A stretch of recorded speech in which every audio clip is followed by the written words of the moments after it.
Pendeta Muriwali Yanto Matalu menyebutkan 5 kebohongan polemikus Islam tentang Alkitab yang selalu diulang-ulang.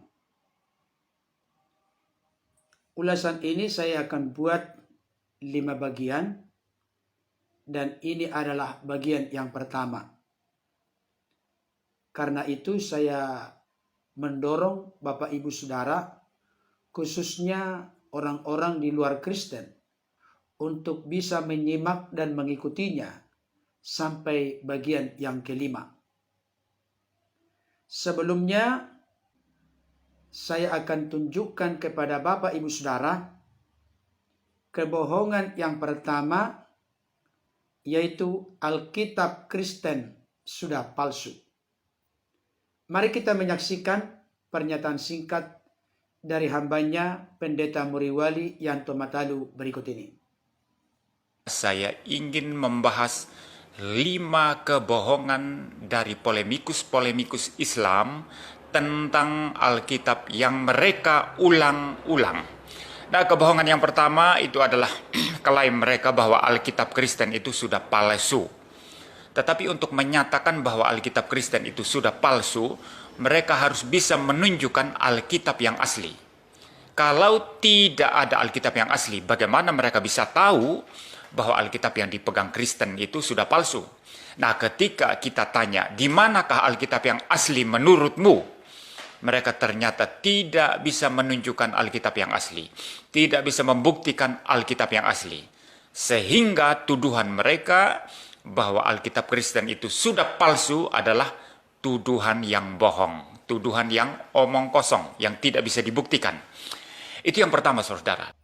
Baik Bapak Ibu Saudara, tadi kita sudah menyimak dan menyaksikan penjelasan singkat, jelas, padat dari hambanya Pendeta Muriwali Yanto Matalu.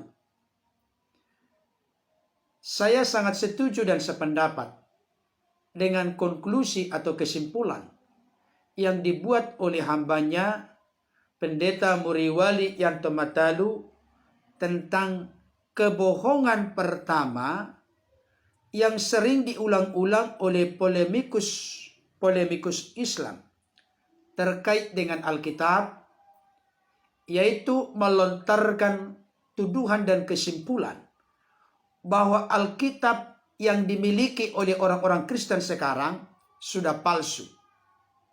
Benarkah demikian?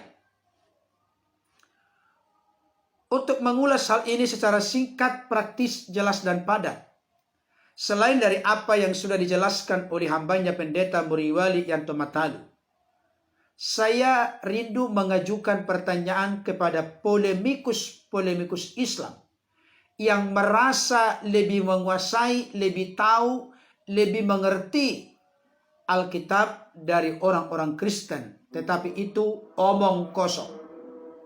Pertanyaan pertama, siapa yang memalsukan? Apakah itu orang-orang Yahudi?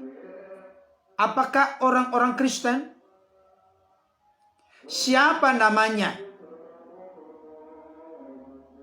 Buktinya, sampai sekarang, Alkitab Yahudi dan Kristen persis sama, khususnya Perjanjian Lama. Kedua, kapan dipalsukan? Tahun berapa dipalsukan? Ketiga, di mana dipalsukan? Ini juga harus jelas. Jangan hanya mengambil kesimpulan, membuat pernyataan yang bombastis, Alkitab Kristen sudah palsu. Pertanyaannya, di mana dipalsukan?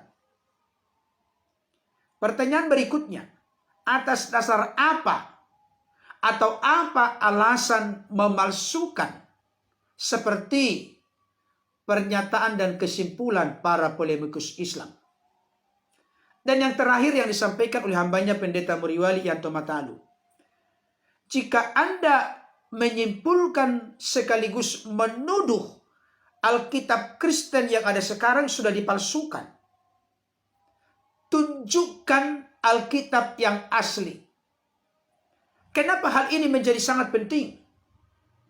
Kita perlu mengingat ajas hukum yang sudah sangat booming dan dimengerti oleh banyak orang, dan saya yakin polemikus-polemikus Islam juga tahu tentang asas hukum yang sangat terkenal ini.